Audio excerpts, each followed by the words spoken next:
और जब आप क्लास 10th का हिंदी का जब आप लोग पेपर देंगे तो उसमें आपको स्टूडेंट्स 20 महत्वपूर्ण टॉपिक आप लोगों को सबसे पहले बहुविकल्पी में दिए जाएंगे।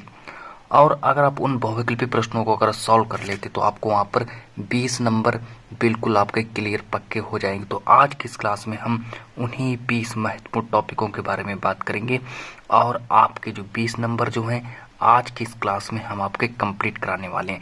तो अभी तक अगर कोई भी क्लास अगर आप लोगों ने मेरी नहीं देखी तो कोई टेंशन नहीं कि स्टूडेंट्स आप इस बार हम दोबारा से तैयारी आप लोगों को स्टार्ट करा रहे हैं, जिसमें से हम आप इसे पार्ट 1 समझेंगे। और चलिए स्टार्ट करते हैं क्लास को। और आज अपने 20 नंबर पक्के कर लीजिए, 20 नंबर अपने पक्के कर लीजिए। चलिए मेरा पहला प्रश्न क्या है, और वेरी वेरी इंपॉर्टेंट पहला प्रश्न देखिए क्या क्या मेरा कह रहा है। पहला प्रश्न देखिए मेरा क्या करे कि कलम का सिपाही के लेखक कौन है। और कलम के सिपाही के लेखक कौन है, इसमें आपसे 4 ऑप्शन आपको दिए गए, जिसमें नंबर का ऑप्शन दिया आपका क्या, नंबर का ऑप्शन दिया आपका अमृत राय, नंबर और नंबर का ऑप्शन दिया आपका गुलाब राय, नंबर का ऑप्शन मुंशी इंसा अल्लाह खां, और नंबर का ऑप्शन दिया आपका वैद्यनाथ मिश्र। तो चलिए इसमें से आपको राइट आंसर छांटना होगा। और सबसे पहले अगर आप लोग स्टूडेंट्स इस प्रश्न को अगर सॉल्व कर देते हैं तो आपको यहाँ पर स्टूडेंट्स 1 नंबर मिल जाएगा।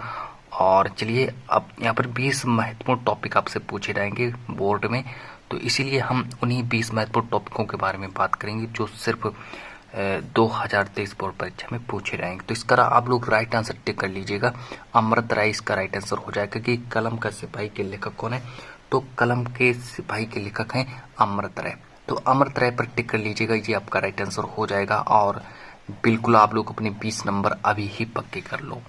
तो चलिए अब प्रश्न नंबर 2 की ओर बढ़ते हैं और इन प्रश्नों को नोट भी करते चलिएगा।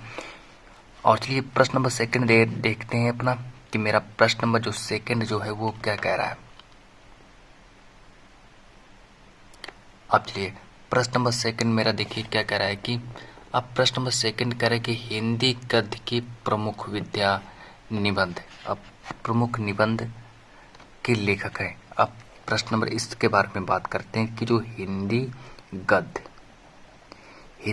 की प्रमुख विद्या, हिंदी गद्य की प्रमुख विद्या, जैसे आप लोग समझ सकते हैं कि निबंध के लेखक कौन है। तो लेखक कौन है इसमें से आप चलिए बात करते हैं कि हिंदी गद्य की प्रमुख विद्या निबंध के लेखक कौन है। तो इसमें देखिए मोहन राकेश दिए गए हैं, यशपाल हैं, मोहन राकेश हैं, यशपाल हैं। और आगे बात कर लेते हैं मोहन राकेश यशपाल। आप चलिए इतना रखिए कि मोहन राकेश दिया, फिर आपका दिया यशपाल के बाद फिर आएंगे आपके प्रेमचंद्र और रामवृक्ष बेनीपुरी। इसमें से आपको उस राइट आंसर को छांटना होगा, बिल्कुल भी क्लियर लगे। और चलिए इसमें से राइट आंसर आप लोगों को छांटना पड़ेगा। और 4 ऑप्शन आप लोगों को के सामने लिखे, 4 ऑप्शन आप लोगों के सामने लिखे, जिसमें से एक क्लियर आपको ऑप्शन आप लोगों को छांटना होगा। तो चलिए इसमें से राइट आंसर जो होगा जाएगा आपका रामवृक्ष बेनीपुरी को टिक कर लीजिएगा, ये आपका राइट आंसर हो जाएगा। इसको आप लोग टिक कर लीजिएगा, ये आपका राइट आंसर हो जाएगा कि रामवृक्ष बेनीपुरी को आप लोग सही कर लीजिएगा, क्योंकि 2023 बोर्ड में पूछा जाएगा।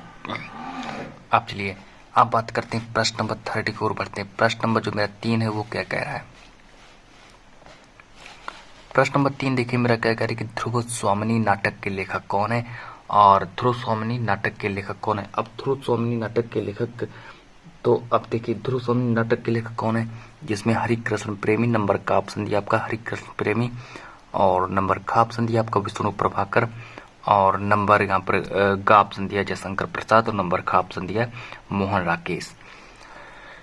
तो ये आपके 4 महत्वपूर्ण टॉपिक, 4 महत्वपूर्ण आंसर आप लोगों के सामने रखे हैं। और इसमें से आपको राइट आंसर छांटना होगा। तो आप लोगों को अगर इसमें से सबसे पहले आप लोगों को देखना होगा कि इसमें राइट आंसर कौन सा होगा। तो सबसे पहले चलिए हरिकृष्ण प्रेमी है क्या विष्णु प्रभाकर है, क्या जयशंकर प्रसाद है, क्या मोहन राकेश है। तो चलिए इसमें से राइट आंसर को टिक कर लीजिएगा कि जयशंकर प्रसाद जो हैं ये ध्रुव स्वामिनी नाटक के लेखक हैं। ध्रुव स्वामिनी नाटक के लेखक कौन है, तो आप लोग इसको टिक कर लीजिएगा कि जयशंकर प्रसाद जो हैं ये ध्रुव स्वामिनी नाटक के लेखक हो जाएंगे। तो चलिए इसको टिक कर लीजिएगा। और इसी के साथ बढ़ते हैं प्रश्न नंबर जो मेरा नेक्स्ट है, प्रश्न नंबर चलिए नेक्स्ट की ओर बढ़ते हैं। अब प्रश्न नंबर 4 की ओर बढ़ते हैं। प्रश्न नंबर 4 देख लेते हैं, मेरा क्या कह रहा है कि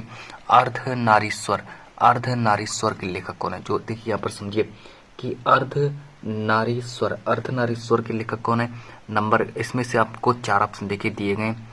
अर्धनारीश्वर को देखिए, पहले अर्धनारीश्वर के लेखक कौन है। तो इसके लेखक कौन है, सबसे पहले इसमें से आपको 4 ऑप्शन दिए गए हैं और क्लास को पूरा का पूरा देखिएगा, कहीं पर भी मिस ना करें। तो चलिए, नंबर का ऑप्शन दिया आपका विष्णु प्रभाकर, नंबर का ऑप्शन दिया आपका प्रेमचंद्र, और नंबर का ऑप्शन दिया है चतुर्सेन शास्त्री, और नंबर का ऑप्शन दिया जयशंकर प्रसाद। तो चलिए, आपके सामने चार महत्वपूर्ण आपके सामने ऑप्शन रखे होंगे, जिसमें से आपको राइट आंसर छांटना होगा। तो चलिए, और आप लोगों को हम बताते हैं कि इसका जो राइट आंसर जो क्या होगा। तो इसका राइट आंसर हो जाएगा आपका विष्णु प्रभाकर इसका राइट आंसर हो जाएगा। तो विष्णु प्रभाकर को आप लोग टिक कर लीजिएगा। और इम्पोर्टेंट प्रश्न है, ये इम्पोर्टेंट प्रश्न है, और सारे के सारे इम्पोर्टेंट प्रश्न हैं, और सारे इम्पोर्टेंट प्रश्नों के बारे में बात करेंगे। क्योंकि आज की इस क्लास में हम स्टूडेंट्स आपके कितने 20 नंबर आपके कंप्लीट कराने वाले हैं। और ये 20 नंबर अगर आप लोगों ने कंप्लीट कर लिए, तो ये मान लीजिए कि फिर आपसे स्टूडेंट्स बहुविकल्पी प्रश्न, कोई भी प्रश्न नहीं छूटेगा, और आप बहुविकल्पी प्रश्नों का आंसर बहुत ही आसानी से दे सकते हैं। तो चलिए, इसी के साथ बढ़ते हैं प्रश्न नंबर 5 की ओर, और प्रश्न नंबर 5 को देख लेते हैं क्या कह रहा है।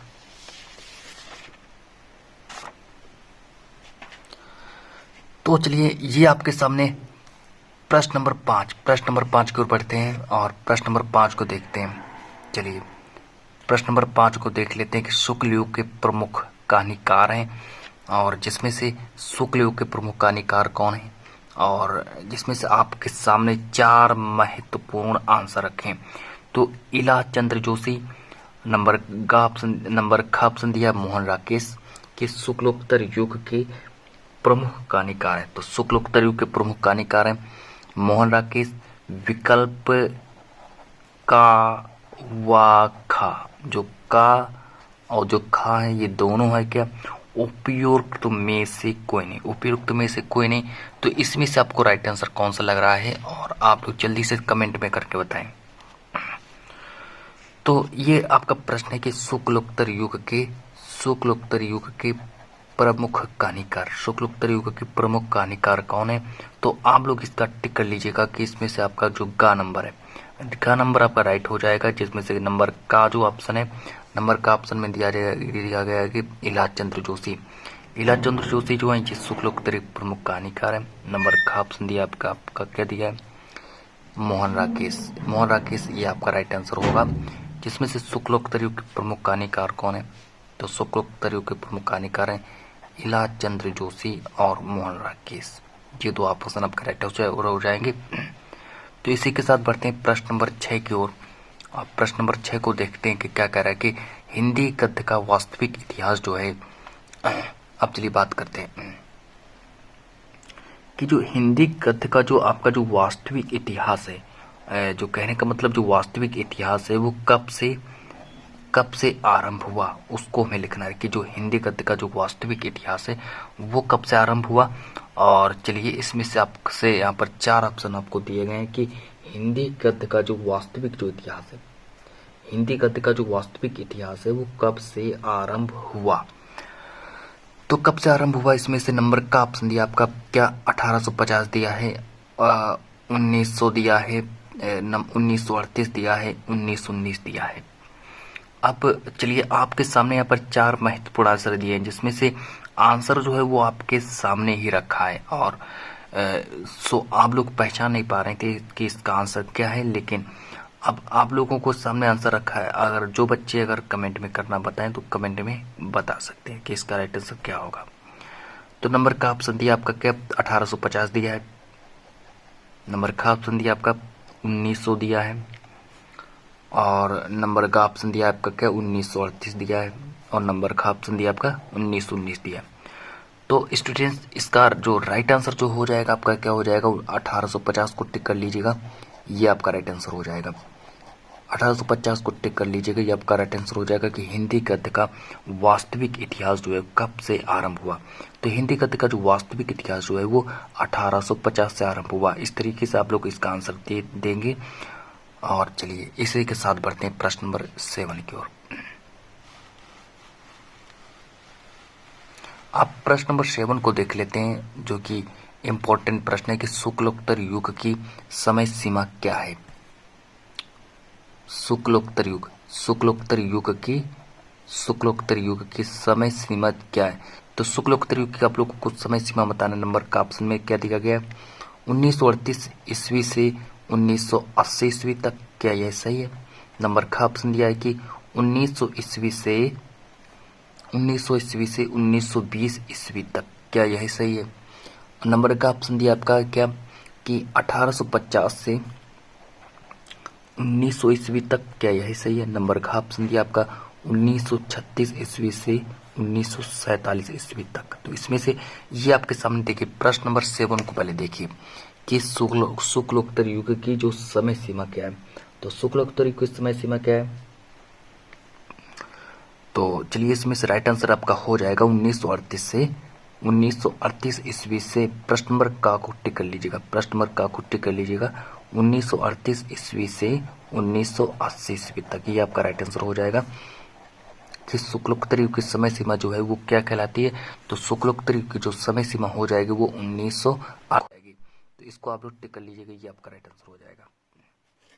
अब प्रश्न नंबर 8 की ओर बढ़ते हैं और प्रश्न नंबर 8 को देख लीजिएगा कि उपन्यास भूले बिसरे चित्र के लेखक हैं। उपन्यास भूले बिसरे गीत भूले बिसरे चित्र। अब चलिए बात करते हैं उपन्यास भूले बिसरे चित्र के लेखक कौन है। तो इसके लेखक कौन है कि उपन्यास भूले बिसरे चित्र के लेखक कौन है। तो इसके जो लेखक कौन है आप लोगों को कमेंट में करके बता देना है। तो चलिए यहाँ पर हम बात करते हैं। नंबर का ऑप्शन दिया आपका प्रेमचंद्र, नंबर का ऑप्शन दिया आपका यशपाल, और नंबर का ऑप्शन दिया आपका भगवती चरण वर्मा, और नंबर का ऑप्शन दिया वृंदावन लाल वर्मा। तो आपके सामने 4 महत्वपूर्ण लेखक हैं, जिसमें प्रेमचंद्र हो गए, यशपाल हो गए, भगवती चरण वर्मा हो गए, वृंदावन लाल वर्मा हो गए। तो इसमें से आपको राइट आंसर छांटना पड़ेगा। तो इसका जो राइट आंसर हो जाएगा आपका क्या, भगवती चरण वर्मा को टिक कर लीजिएगा। ये आपका राइट आंसर हो जाएगा। तो चलिए, और आज के इस क्लास में 20 नंबर आपके हम कंप्लीट कराने वाले हैं, जिसमें से प्रश्न नंबर 8 तक हम बात कर चुके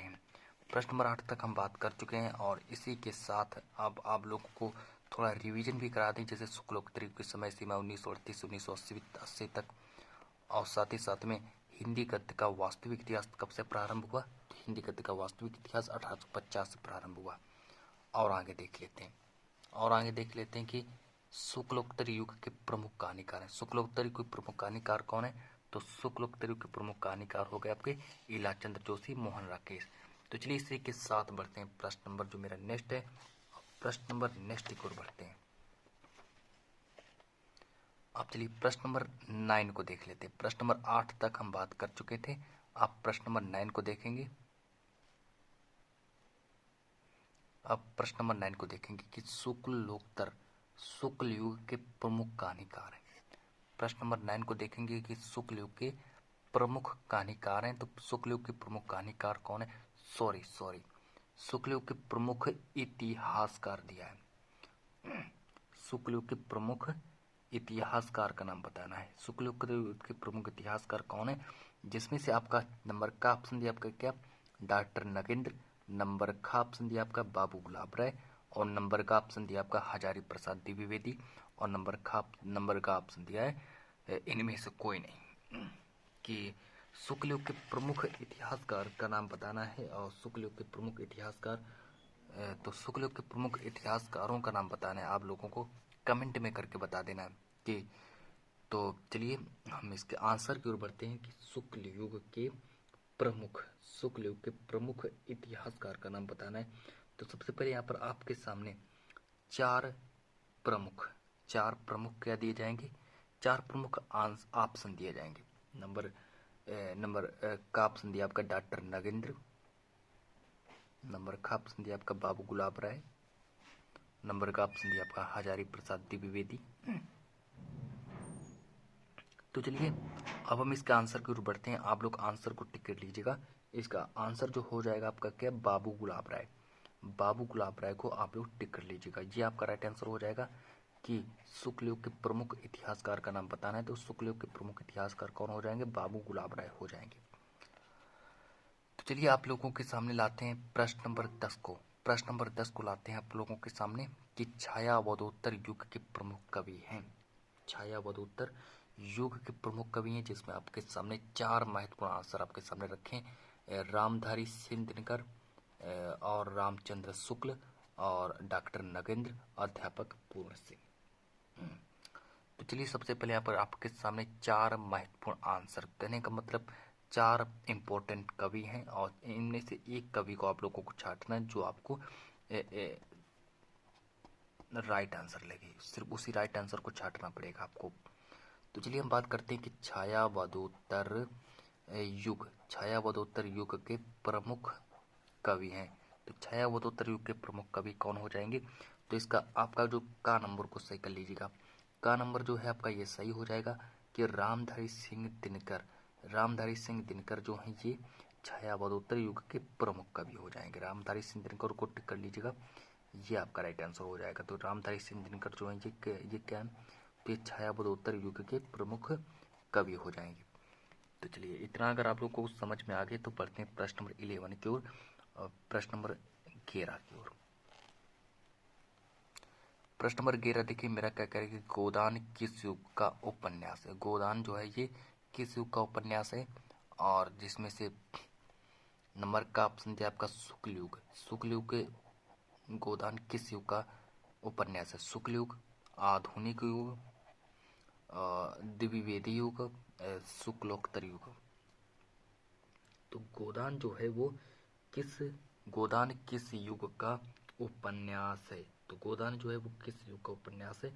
तो चलिए अब हम इसमें इसमें आपके सामने 4 इम्पोर्टेंट ऑप्शन आपको मिलेंगे कि गोदान किस युग का उपन्यास है। तो चलिए, और जिसमें शुक्ल युग दिया है, आधुनिक युग दिया है, द्विवेदी युग दिया है, शुक्लोत्तर युग दिया है। तो 4 में से आपको आपके सामने इसमें से राइट आंसर को छांटना होगा। तो शुक्ल युग को आप लोग टिक कर लीजिएगा, शुक्ल युग को आप लोग टिक कर लीजिएगा, ये आपका राइट आंसर हो जाएगा। तो चलिए और अब पढ़ते हैं प्रश्न नंबर 12 की ओर। प्रश्न नंबर 12 को देखते हैं कि अथाह सागर के लेखक कौन है। अथाह सागर के लेखक कौन है, और प्रश्न नंबर 12 है कि अथाह सागर के लेखक कौन है, जिसमें नंबर का ऑप्शन दिया है आपका जयप्रकाश भारती, नंबर का ऑप्शन दिया आपका डॉक्टर श्याम सुंदर दास, नंबर का ऑप्शन दिया आपका गुलाब राय, नंबर का ऑप्शन दिया आपका डॉक्टर जैनेन्द्र कुमार। तो जयप्रकाश भारती, डॉक्टर श्याम सुंदर दास, गुलाब राय और जैनेन्द्र कुमार, तो ये आपके सामने 4 इम्पोर्टेंट लेखक हैं, और इसमें लेखक में से आपको उस राइट लेखक को छांटना होगा जो इम्पोर्टेंट है। कहने का मतलब है कि जो अथाह सागर के लेखक में आएगा। तो अथाह सागर के लेखक कौन है, तो इसका टिक कर लीजिएगा। इसका आंसर आप लोगों को हम बता दें, तो चलिए इसका राइट आंसर हो जाएगा आपका जयप्रकाश भारती, और जयप्रकाश भारती को आप लोग टिक कर लीजिएगा, ये आपका राइट आंसर हो जाएगा। तो चलिए आज की इस क्लास को इतना ही रखते हैं और मिलते हैं नेक्स्ट वीडियो में। जब तक के लिए इतना ही,